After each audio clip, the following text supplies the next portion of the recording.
Okay, that's good. So, in this last week of the Executive Function MOOC, we are excited to welcome a special speaker today, Coach John Brubaker, and we're actually welcoming him back to campus. He's spoken to us a couple of times now, I think. So, as usual, the last couple of weeks, we're going to do a live tweet during Coach Bru's presentation. So if you have comments or questions, please tweet them to #VAMOOC. And we would love to have some questions to ask to him at the end. So any questions you think of, please send them that way, and we'll do a short Q&A at the end. So I have a quick introduction to read for Coach Brubaker, and then we'll go ahead and let him get started. All right, so without further ado. The New England Patriots read two signs every day. On the way into the locker room, the sign reads, "When you come here, you do your job." On the way out to the field, they see a sign that says, "Ignore the noise, manage expectations." In Foxborough, they call that the Belichick way. Coach Brubaker calls it the coach approach. Too many students worry more about how other people are doing the job instead of just being the best version of themselves they can be. I think you'd agree, we all deal with a lot of noise and a lot of expectations. John helps teach people how to ignore the noise, manage expectations, and perform their best when it matters the most.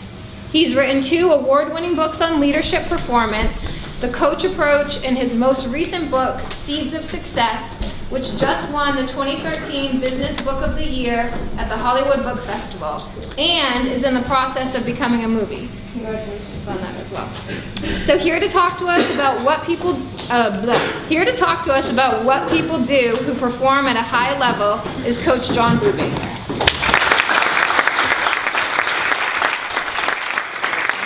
Explain the significance of that later. Clap your hands once if you can hear me. Twice. 3 times 3 times. There we go. Great to be here again. It's really an honor and privilege. I want to thank Chris Webb, who invited me for 2nd year in a row.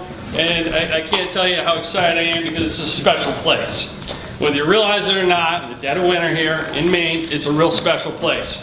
It's a year that makes a difference. Okay? And I want to frame the conversation for you one way.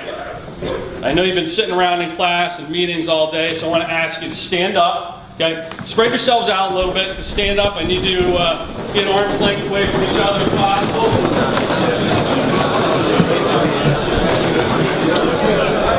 Okay, here's what I want you to do. Put your left arm straight up in the air. Make a fist. All right? Right arm. Right hand up in the air. Take your pinky and your thumb, put them together. Now you're going to turn your right hand about 90 degrees. And I want you to put your right hand on your chin like this. Look at your neighbor and say, dude, that's not your chin. Okay, have a seat.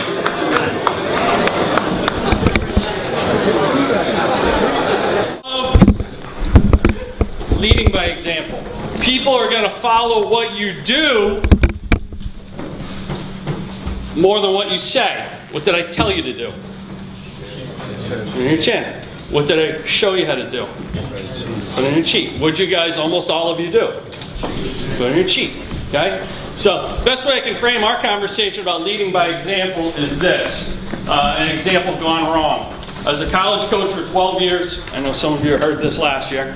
College coach for 12 years, I look at myself as kind of a recovering coach. Coached lacrosse, a small Division II school in North Carolina, St. Andrews University. And in 2002, we had our best season. Less scholarship money than anybody else in our league. We went to the NCAA Final Four, finished 3rd in the country. Lost to the eventual national champs by 4 goals. For you lacrosse guys, we were winning until the 4th quarter, couldn't win a face-off.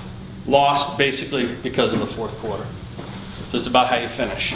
Well, how you finish took an interesting twist. The season ended, we're getting ready, my assistant and I go out on the road recruiting, and we're excited because we thought we'd have a shot at some kids we wouldn't normally be able to get into their living room. We wouldn't normally be able to recruit because we had a great season. They're coming off the heels of a great season. My secretary walks in her office, sweet little Southern belle named Millie English. So picture your stereotypical Southern belle. And she says, Coach Brubaker, y'all have a phone call from ESPN Who's ESPN? Like the town psychic? What are you talking about, Millie? I said, you know, the TV people. You want me to transfer the call to y'all? In the South, anybody here from the South? Raise your hand. Y'all is singular, and what's the plural of y'all? It's all y'all, right? So you want me to transfer the call to y'all? I said, sure. Transfers the call. I let it ring like 4 or 5 times. I don't want to seem too desperate. What do you think I was thinking? This is how you know you made it, right? ESPN is calling you. Wondering who it was. You know, my mind's racing. Is it like Sports Center? Is it those Mike and Mike guys that do the morning show on the radio? And if you're old enough, maybe you remember Roy Firestone. He'd do those fireside chats, and no one ever got out of there, you know, off camera without crying and shedding a tear in the interview. So I'm thinking maybe it's Roy. My assistant's sitting there with me, and he said, this is one of those times when you let me handle the media request, right? Because every now and then I'd let him talk to a reporter to kind of groom him. I was being a good leader. I was trying to groom him for becoming a head coach. And I said, no, just sit back, learn from the master. I'll take some notes, I'll handle the call, and answer the phone. I said, this is Coach. I'll never forget the guy's name as long as I live. It's Coach Brubaker. This is Richard calling from ESPN in Bristol, Connecticut. How are you today? I said, I'm great, Richard. My lacrosse program, my life is an open book to you guys. Ask me anything. He said, I know you're a busy man. I just have one question, Coach. Your subscription to ESPN the magazine expired this month. Would you like to renew? Thank God I didn't have Richard on speakerphone. So I tried to play it cool. Meanwhile, I'm feeling about this big. I said, Richard, if it ain't Chris Berman or one of those Mike and Mike guys, we're not interested. And I hung up.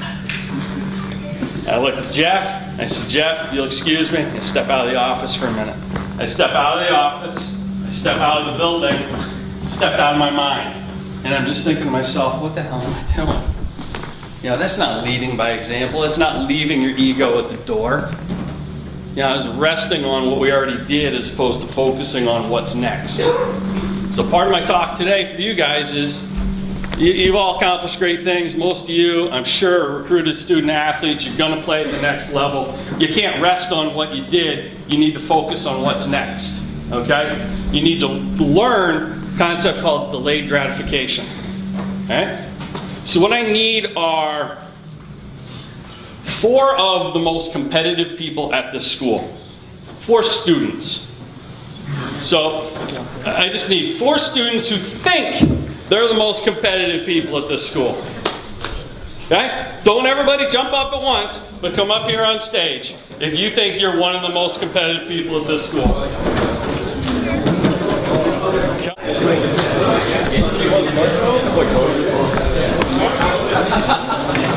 What's your name? Cody? Good to meet you. What's your name? Isaiah, good to meet you. Peter, good to meet you. What's your name? Charlie, good to meet you. Okay, here's what we're going to do. You 2 guys can stand right over here. I want you to take this marshmallow, and you're just going to stare at it. As hard as you can, as long as you can. Pull it out in front of you and stare at it so everybody can see. All right? What sport do you play? Football. And what position do you play? Okay, so he might have an unfair advantage. I want to see how many of these you can stuff in your mouth and how many of these you can stuff in your mouth. And the winner gets a prize. Spit your gum out. I'll give you a piece of paper or a tissue. Here you go. Right, give me Okay. marshmallow, right? And put it in your pocket. I don't want it. Okay? So, set my timer. Ready?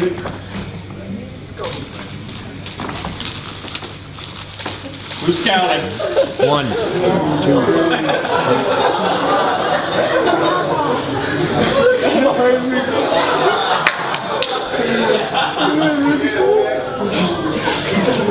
Okay, now I need both of you to stop and recite the alphabet. I'm just kidding. Just kidding. Okay, so let me explain what we're doing here. First of all, give these guys a round of applause right here. And these guys, come on, finish up. Give them a round of applause here. Okay, you two can have a seat, finish your meal at your seat. Thanks again, guys. So let me explain what we just did. If you walk out of here and slip on the ice out there and fall and hit your head and forget everything else I tell you today, I want you to remember this. All right? I want you to remember this. You guys are doing a great job. Keep it up. You only have about 13 more minutes. Okay? What we just did is kind of a variation of a study done by a psychologist named Mishler. He did this back in the 70s. What he did was he took 600 4-year-olds. He put them individually, one by one, in a room and said to them, you can either eat this one marshmallow now or wait 15 minutes and you can have 2. And he left the room. And they had a video camera on the kids. And some of the kids ate it right away. About a third of them ate the marshmallow right away. Another third survived for about 30 seconds. They're squirming in their chair, they're staring at it, touching it, holding it. Some of the kids got so frustrated and they couldn't wait, they're literally beating their head on the table. And then they gave in and they ate the marshmallow at about the 30-second mark. So 2/3 of them, inside of 30 seconds. The other third that waited the 15 minutes, you guys are doing a great job, keep it up. 12 more minutes. The kids that waited, the 4-year-olds that waited 15 minutes, this became a longitudinal study. They followed these 600 kids over the course of the next 20 years. And what the research indicated was kids like this, who could wait, ended up having 210 points higher on their SAT on the average. Their graduation rate from college was significantly higher. Their arrest record was significantly lower. Their incarceration rate in prison was significantly lower. All because of one simple ability, is what these guys are doing right now. The ability to delay gratification of something small for a short period of time. How many of you, since we walked in here, haven't been able to keep your phone in your pocket? You had to take it out and check. I'm worried about you, Webb. And I don't mean like live tweeting what we're talking about, but just checking text, updating your Facebook, looking at your email, whatever it might be. It's something as simple as that. The ability to delay gratification of something small now for something bigger later. And I think this is give these guys a round of applause.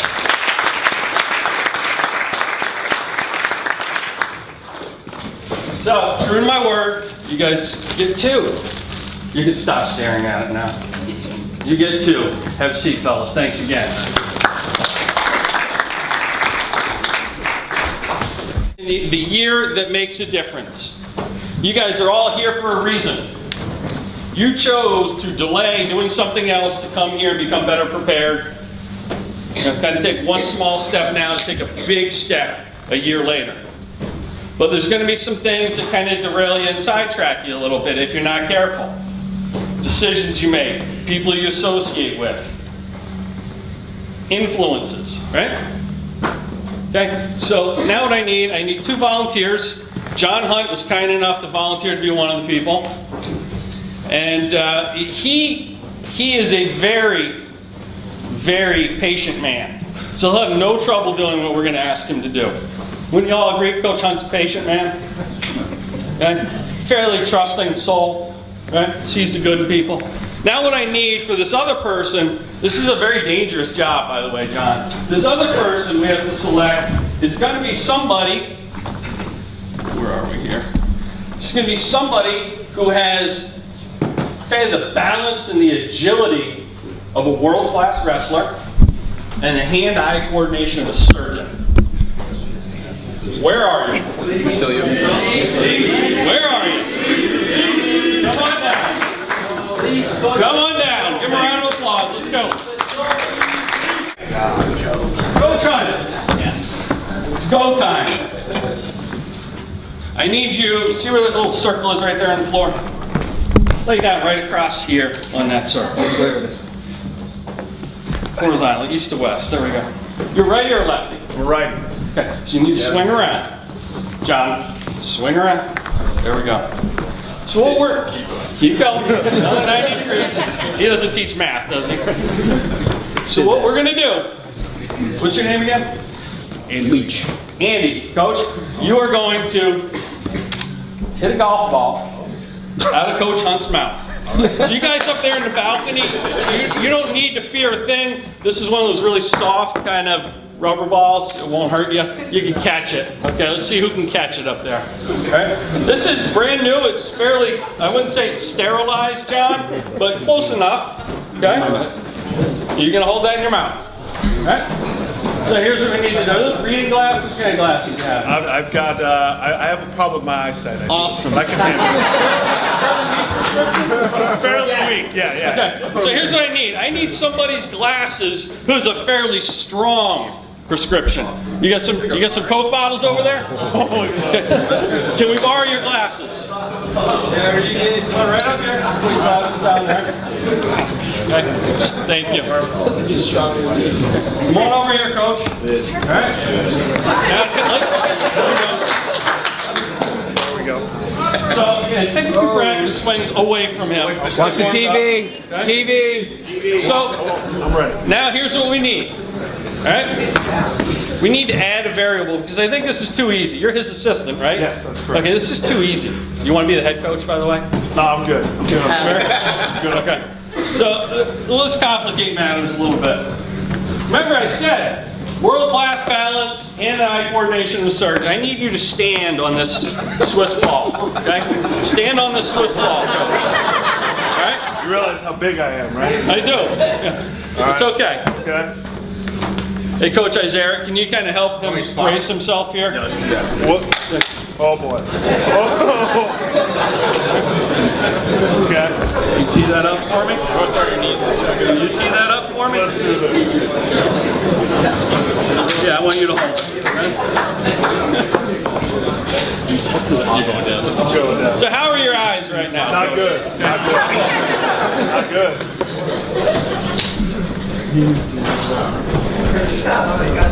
Hop up. Okay. Little hand there. You can tee it a little lower. John. Yeah, sure. Okay. Yeah, get up there, Coach. You really want me to get? Yeah, I really want you to get All up right. Okay. All right. Okay. Okay. It's really happening. Leach is going down. Wait. Not happening. I'm sweating. Can't do this. Okay. So, besides the fact that he is size 17 feet and this is a rather small Swiss ball, you can get up, John. We're going to rescue you. Give John a round of applause. So, besides the fact that he is size 17 feet and it's kind of a small ball, why won't this work? No. It's a finely tuned athlete here. Why won't this work? 3 reasons. Okay? We don't have a solid foundation, right? Where'd the glasses go? I got them right here. Were they bothering you? A little bit. Your vision wasn't real clear? Couldn't see. So we didn't have a solid foundation. We don't have a really clear vision. And was there a whole lot of trust right here? Yes. Trust him with my life. That's why you kept spitting the tea out in the ball. So, have a seat, guys. I appreciate it. Thank you. So, without a solid foundation,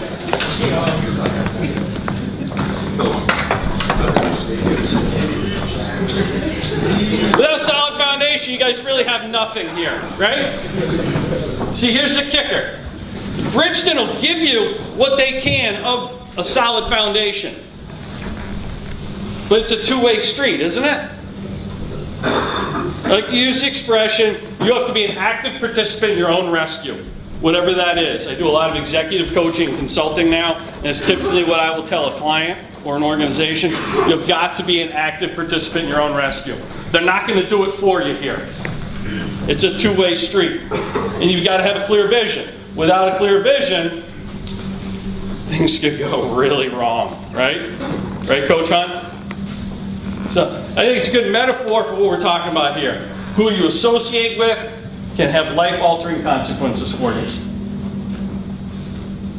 Who you associate with can have life-altering consequences. You guys ever heard of Bruce Lee, martial artist, the late Bruce Lee, martial artist, Hollywood actor?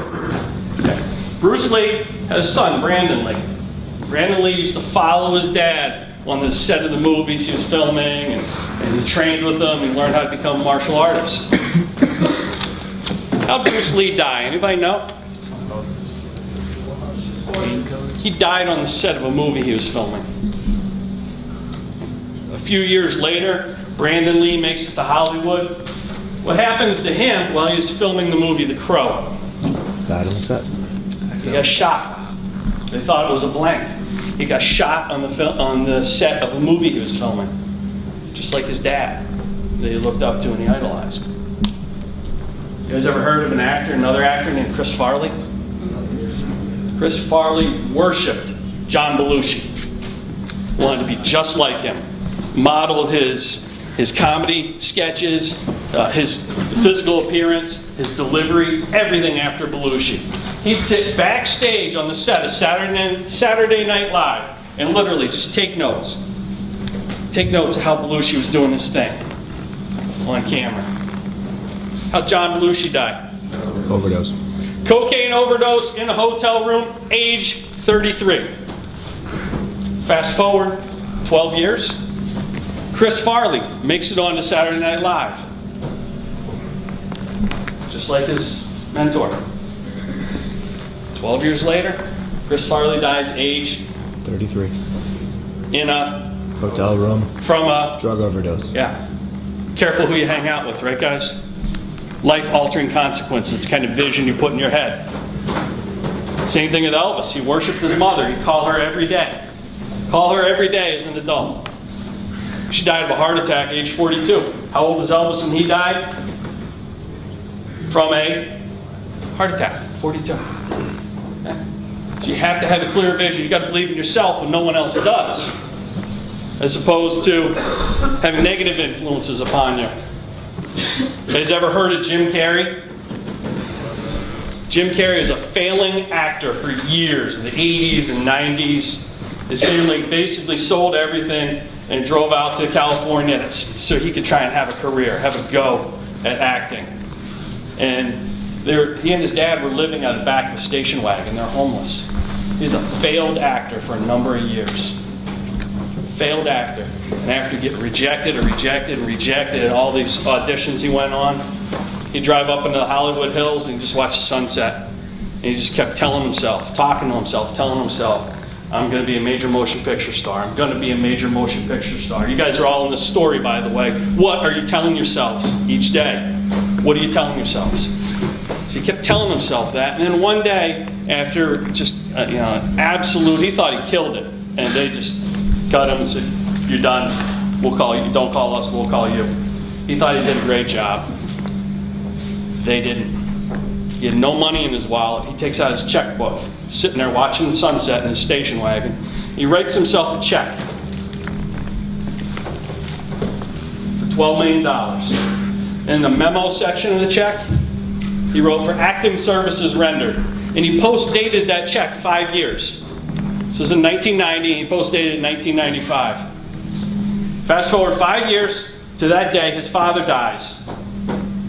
Jim Carrey takes that check out of his wallet, which every time he opened up his wallet, he's looking at that check every single day for 5 years. Takes the check out and tucks it in his father's pocket in the casket. A week later, Jim Carrey signs a contract to star in Dumb and Dumber. How much do you think that contract was worth? $12 million. So my question for you is, what kind of checks are you writing out to yourself this year? Right? What kind of delayed gratification are you engaging in? I have a practice. I try to do this every day.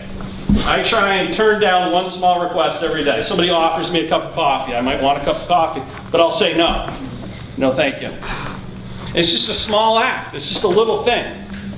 But it's delaying gratification. So when you practice those small sacrifices, what do you think that's doing for you? It's building up your reserve.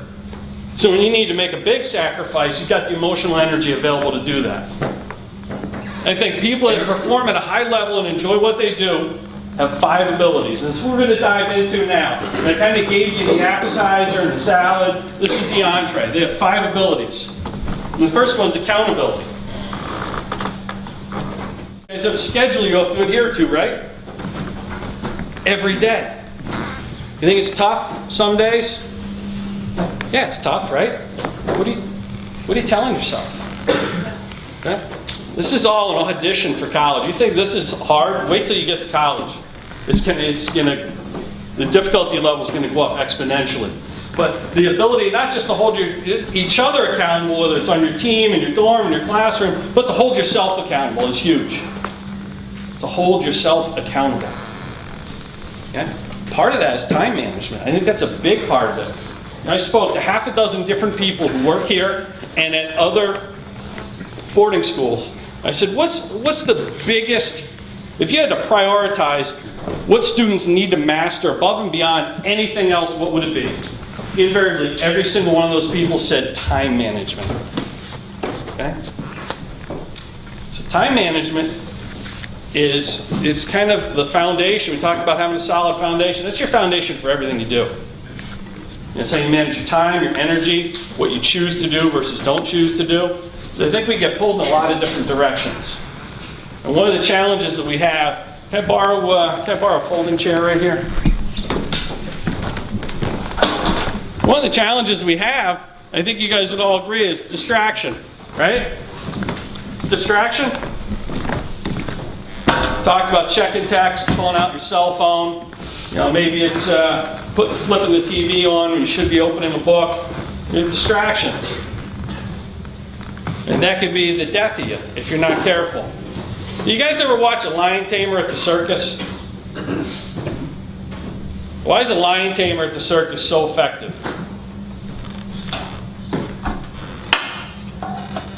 He stands there with the whip, which he doesn't even need to use, and he's got a chair. And the lion doesn't attack him. Why? Thinks it's outnumbered. 1, 2, 3, 4. It can't focus on him because it sees him and it sees 4 other things that might attack it. So it retreats. It does nothing when it should be doing one thing. But it can't focus on one thing. So for you guys, the chair would be, let's see, Facebook, Twitter, texting, maybe friends or girlfriend. We should be focusing on schoolwork, right? And then with whatever time you have left, one of these other 4. But I think we have paralysis by analysis. We've got all these shiny objects coming onto our radar screen. We can't focus on what's important now. That's WIN. WIN is really an acronym for what's important now. Thanks, Coach. Okay. So what are you willing to sacrifice to get to where you want to be? Because you can't do it all. You can't do it all. What are you willing to sacrifice? So I'm going to ask you to do. Either jot it down or tweet it. Take out your device and just jot down or tweet one thing that you're going to sacrifice this year. Maybe it isn't even this year. Maybe it's this month, from now until Christmas. One thing you're going to sacrifice to get to the next level.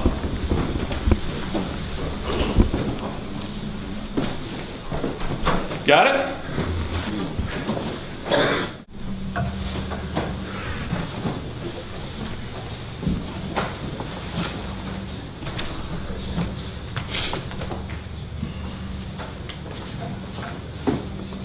Thumbs up, thumbs down. Need another second or two. How you doing up there? Thumbs up? Great. Now I want you to turn to the person next to you.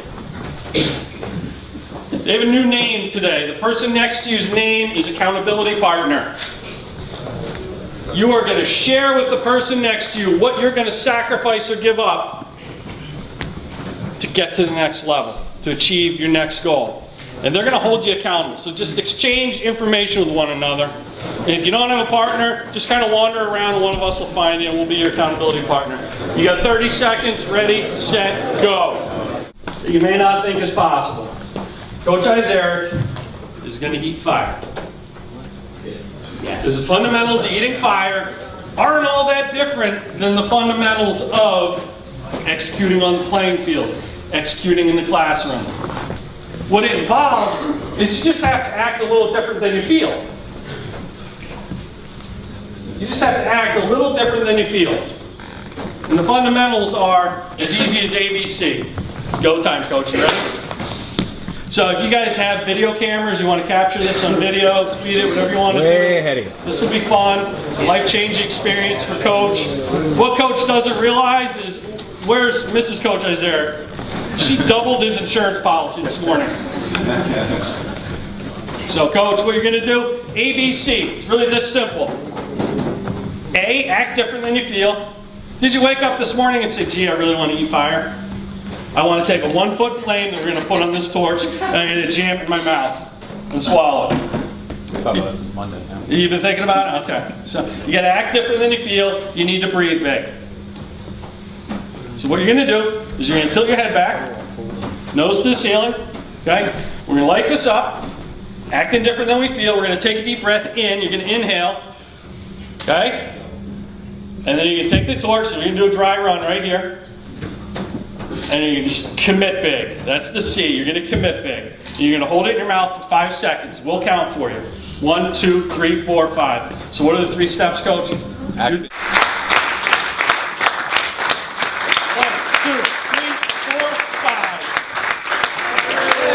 Take it back. Awesome. All you got to do, guys, is follow the fundamentals. That's all you got to do.